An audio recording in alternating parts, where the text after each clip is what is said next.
반토막입니다. 1.6%가 아니라 0.8% 성장합니다. 그리고 이 0.8% 성장률은 글로벌 금융위기 당시의 한국 경제 성장률입니다. 좀 치욕적인 상황이 된 것 같은데 이걸 경기 침체가 아니라고 할 수 있나요? 정부의 수입이 줄어요. 왜? 인구 감소, 고령화, 건강보험 내년에 적자로 전환되고 2033년 고갈된대요. 공무원 연금은 이미 적자고 계속 적자가 지속돼요. 우리 경제가 정말 너무 험악한 상황 하에 내몰려 있고 이대로는 한국 경제 정말 안 된다. 세계 경제가 저성장 고착화되어 있는 지금에 세계 경제의 저성장을 가장 대표적으로 예시로서 들 수 있는 나라가 바로 한국입니다. 여러분께 그동안 말씀드렸듯이 세계 경제가 4번의 경제 위기가 있었어요. 그래프 보시는 것처럼 4번의 경제 위기를 제외해 놓고 보면 세계 경제는 이토록 저성장 국면에 오랫동안 머문 적이 없었습니다. 근데 특히 한국 경제는 그 저성장 고착화의 대표적인 사례다라고 다시 한번 강조할게요. 한때 우리 경제가 연간 성장률이 14.9%를 기록한 적도 있었어요. 어마어마하게 높은 고성장세로 달리다가 어느덧 7, 8%, 어느덧 5%, 어느덧 3%, 그리고 어느덧 2%, 지금은 제로 성장으로 내몰린 겁니다. 특별한 경제 위기라고 칭할 수 있는 사안도 아닌데 그래프 보시는 것처럼 2020년 팬데믹 경제 위기처럼 IMF 외환위기처럼 어떤 경제 위기라고 칭할 수 있는 그런 일도 아닌데 근데 우리 경제는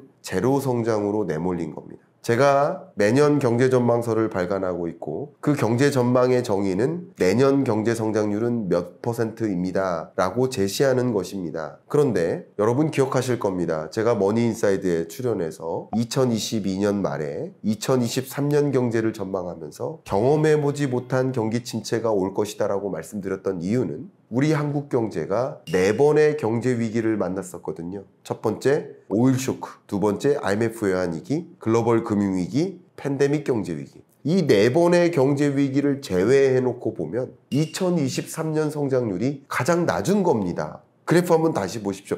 1.6% 성장은 가장 낮은 성장이고 이게 바로 경험해보지 못한 경기 침체인 거예요. 경제 위기를 제외해 놓고 보면 가장 낮은 성장률이니까 이걸 경기 침체가 아니라고 할 수 있나요? 잠재 성장률을 밑도는 정말 치욕적인 저성장을 했던 거예요. 근데 2025년 경제 그거보다 더 낮아요. 반토막입니다.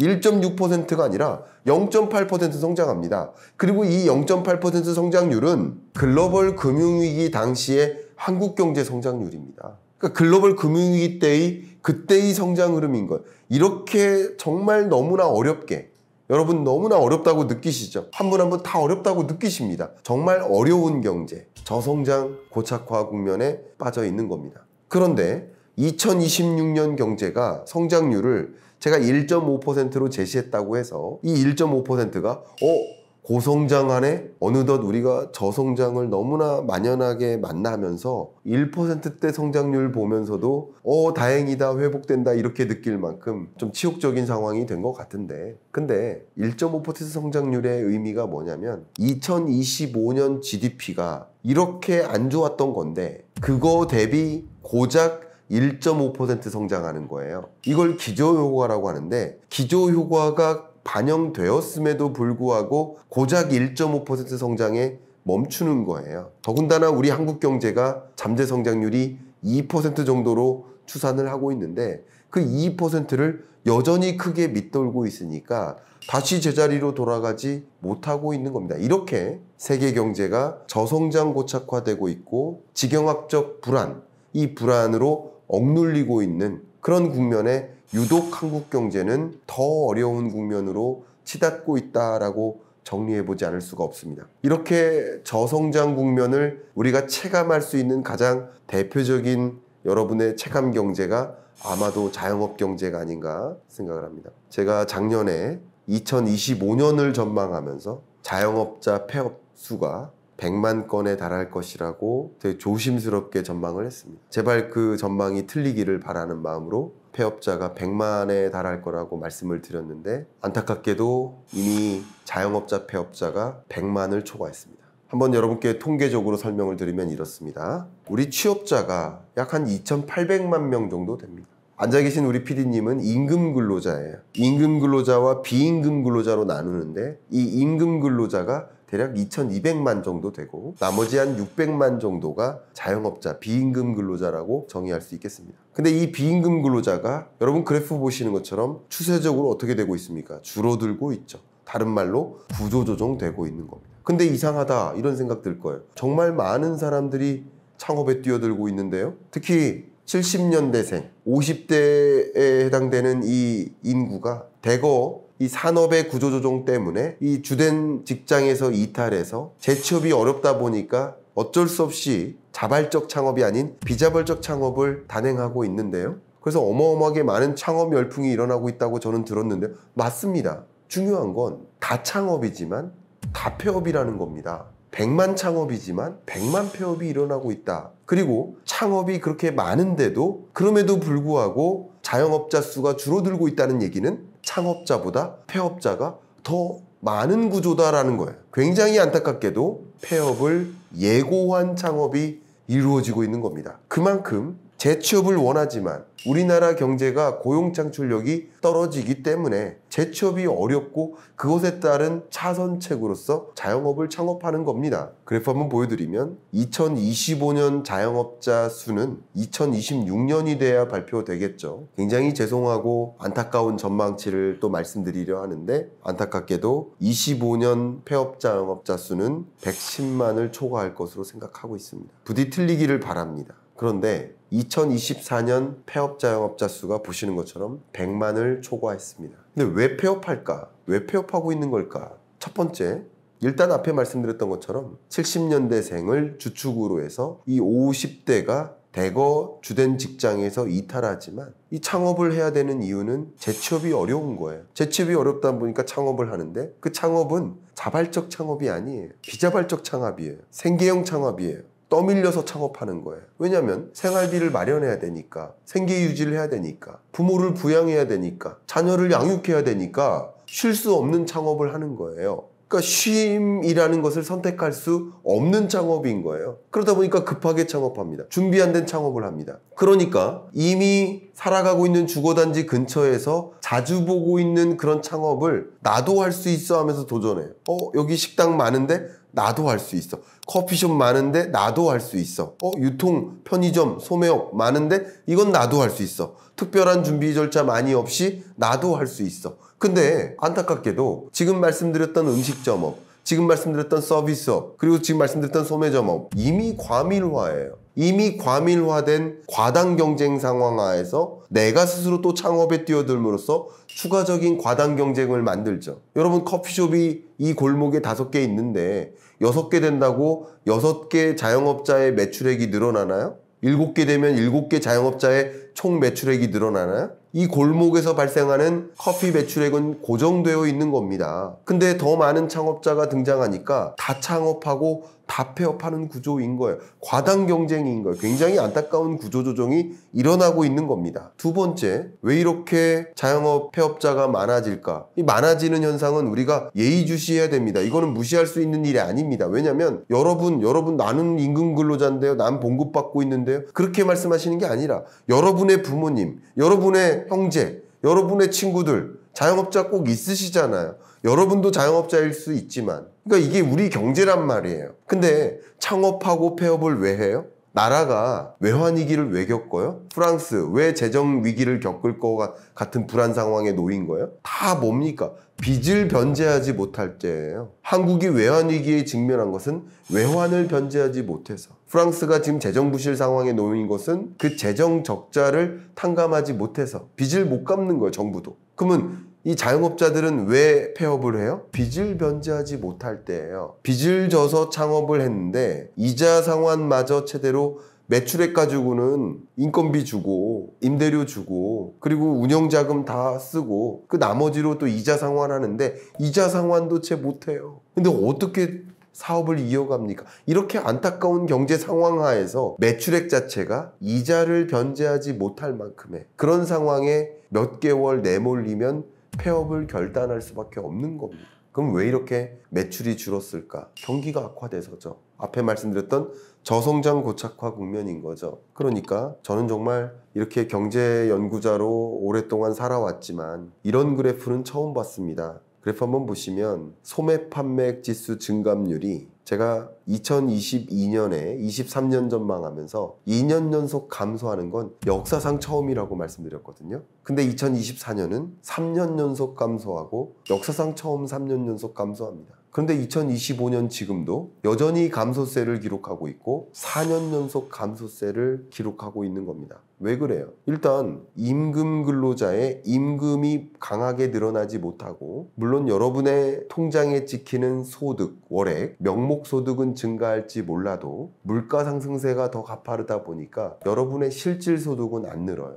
평균 소득입니다. 그리고 지금 말씀드렸던 것은 임금 근로자에 한해서 말씀드린 거예요. 고용 쇼크로 인해서 노동시장에서 이탈한 비취업자의 소득은 제외하고 말씀드린 겁니다. 비취업자의 소득은 0이고요. 취업자의 소득도 실질 소득이 감소하고 있다. 이렇게 경기가 어려운 국면이다 보니까 당연히 여러분들 뭐해요? 임금 근로자 여러분들, 봉급생활자들 뭐해요? 아껴 쓰는 거예요. 그럼 뭐를 아끼죠? 아낄 수 있는 것부터 아껴요. 그걸 통장이라고 해요. 통장. 다 내고 남은 통장은 얼마 없어요. 텅텅 비었어요. 그러니까 아낄 걸 아낄 수밖에 없어요. 외식비를 아끼는 겁니다. 소매 판매를 줄이는 겁니다. 생활 필수품, 의료비 지출이 감소하더라고요. 필수재적 성격의 지출이 줄어요. 식료품 소비가 줄어드는 건 또 처음입니다. 보시는 것처럼 4년 연속 감소합니다. 이게 결국 뭐예요? 자영업자의 매출인 거죠. 자영업자의 매출이 주니까 그 매출 가지고는 이자 상환도 못하니 사업을 이어갈 수 있겠습니까?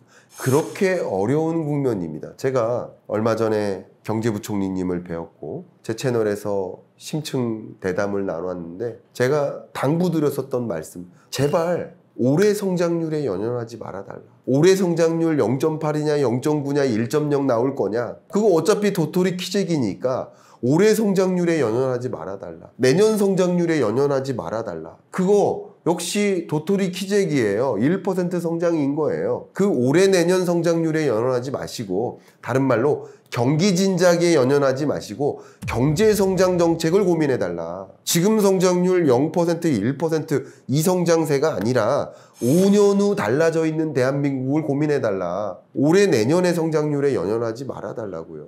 그래서 저는 2026년 전망서에 어쨌든 2000년대 1쿼터가 지나는 거예요. 25년이 지났어요. 그리고 새로운 쿼터가 시작돼요. 제발 두 번째 한국을 만들어달라. 그렇게 의견 드렸습니다. 여러분께도 공유해드리고 싶습니다. 우리는 다른 미래를 가야 됩니다. 그런데 우리나라의 재정 상황을 보면 올해 한국 경제 성장률이 치욕적으로 낮았는데 2026년만큼은 고성장을 만들겠다라는 의지, 그 의지는 저는 칭찬할 만하다고 생각합니다. 정부의 성장 정책에 대한 의지, 필요하다고 생각합니다. 다른 것보다도 성장을 이뤄내야 됩니다. 더 이상 이 저성장 국면에 내몰리게 만들면 안 됩니다. 그럼 일본하고 똑같아집니다. 일본이 왜 잃어버린 30년을 겪었나요? 안주했기 때문이에요. 잃어버린 30년이 어떤 모습인지 아십니까? 30년 동안 임금이 안 늘어요. 근데 세계 만국은 임금이 느는데 일본인만 임금이 안 늘면, 그러니까 일본인들이 자신감이 많이 줄었어요. 이해 가시죠? 그러니까 이런 것을 되풀이해서는 안 된다. 고성장세로 만들었으면 좋겠다. 그러기 위해서 중기 예산 계획을 발표했는데 확장 재정을 계획했습니다. 저는 확장 재정까지도 필요할 수 있다고 봅니다. 근데 확장 재정을 했으면 이제는 확장 재정 이후 경제 성장을 이루어서 결국 새 입으로 이어지도록 해야 된다. 이 부분을 약속해야 된다라는 말씀을 드리고 싶어요. 무슨 말씀이냐? 우리 경제가 2019년부터 내내 재정 적자였어요. 그러니까 적자 재정을 펼쳤어요. 한 달 월급이 만약에 300만 원인데 근데 한 달 지출이 350만 원이에요. 한두 달이야 그럴 수 있죠. 1년 내내 그럴 수 있나요? 그러면 1년 내내가 아니라 6년 내내 그럴 수 있나요? 그럼 결국 나중에 미래는 어떻게 되나요? 근데 우리가 지금 6년 내내 적자 재정을 펼치고 있고 2026년 재정 계획도 적자 재정인 거예요. 세입보다 세출이 많은 구조인 거예요. 근데 확장 재정도 여러 가지가 있는데 세입이 탄탄하게 많이 들어오니까, 월급이 많이 들어오니까 많이 쓰는, 세입이 많으니까 세출을 늘리는 적자 재정이 아닌 범위 내에서 확장 재정을 펼칠 수도 있는 거예요. 근데 세입이 없는데 세출을 늘리는 거예요. 그러면 그렇게 확장 재정을 펼칠 거라고 한다면 반드시 예를 들면 이런 겁니다. 재정을 투입해서 실제 스타트업을 육성하고 벤처기업을 키우고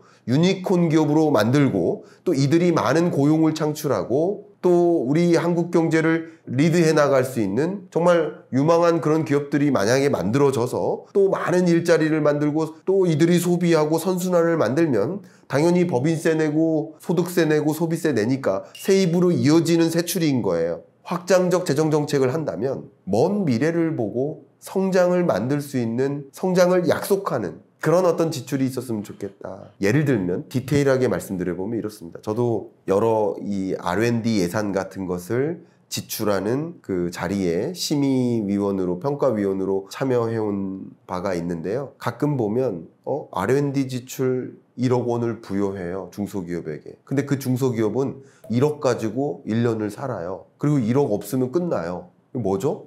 좀비 기업이죠. 좀비 기업에게 1억이 주어지면 안 됩니다. R&D 예산 1억은 어떤 기업한테 주어져야 되냐면 우리 스타트업인데, 우리 이런 기술이 있는데, 그리고 우리 스스로도 한 3억에서 5억 정도 적극적으로 투자해서 새로운 AI 알고리즘을 만들어내려고 하는데 좀 자금이 너무나 부족하니까 우리한테 R&D 예산을 담보를 약속을 해준다면, 그러면 우리 이만큼 R&D 예산 더 투입하겠다. 1억을 투입하면 우리 5억 투입하겠다. 그리고 그것으로 일자리도 많이 만들어내고 우리 특허 만들고 상품 만들고 그리고 실제 시장 장악을 해 나가고, 그리고 나중에 우리 기업은 지금 5명짜리 스타트업이지만 50명짜리, 500명짜리, 5,000명짜리 기업으로 만들어 나가겠다라는 그런 것들을 평가해내면서 R&D 예산이 결국 세출이, 세입으로 연결될 수 있는 세출이 되어야 된다. 이런 식으로 재정을 계획해야 된다. 그렇지 않으면 우리 경제 어떻게 될까? 자료 보겠습니다. 이 자료는 얼마 전에 기획재정부가 정부가 스스로 장기재정 전망을 한 겁니다. 보시는 것처럼 총 수입이 계속 2035년부터 줄어들 것으로 봅니다. 정부의 수입이 줄어요. 세입이 주는 거예요. 왜? 인구 감소, 고령화. 그런데 총 지출은 계속 늘어요. 여러분 보십시오. 왜 그래요? 세금을 낼 계층은 줄어드는데, 생산 연령 인구는 줄어드는데 세금을 받을 사람은 많아지는 거예요. 재정 수지가 이렇게 악화돼요. 그래서 결과적으로 여러분 이 자료 보시는 것처럼 국민연금은 2048년 적자로 전환되고 64년에 고갈이 돼요. 공무원 연금은 이미 적자고 계속 적자가 지속돼요. 사학연금은 26년에 적자로 전환돼요. 그리고 47년이면 고갈됩니다. 군인연금 이미 적자고 앞으로도 적자래요. 건강보험 내년에 적자로 전환되고 2033년 고갈된대요. 노인장기요양보험 내년에 적자로 전환되고 2030년이면 고갈된대요. 우리의 재정이 이렇게 불확실하고 위험한 구간을 지나고 있는데, 그러면 어떻게 재정 건전성을 살피고 확장 재정을 한다 하더라도 같은 재정도 어떤 식으로 지출할 것인지에 대한 정말 뼈아픈, 정말 허리띠 졸라매는 고통을 각오한 그런 고민 없이 재정을 함부로 지출해서는 안 된다. 반드시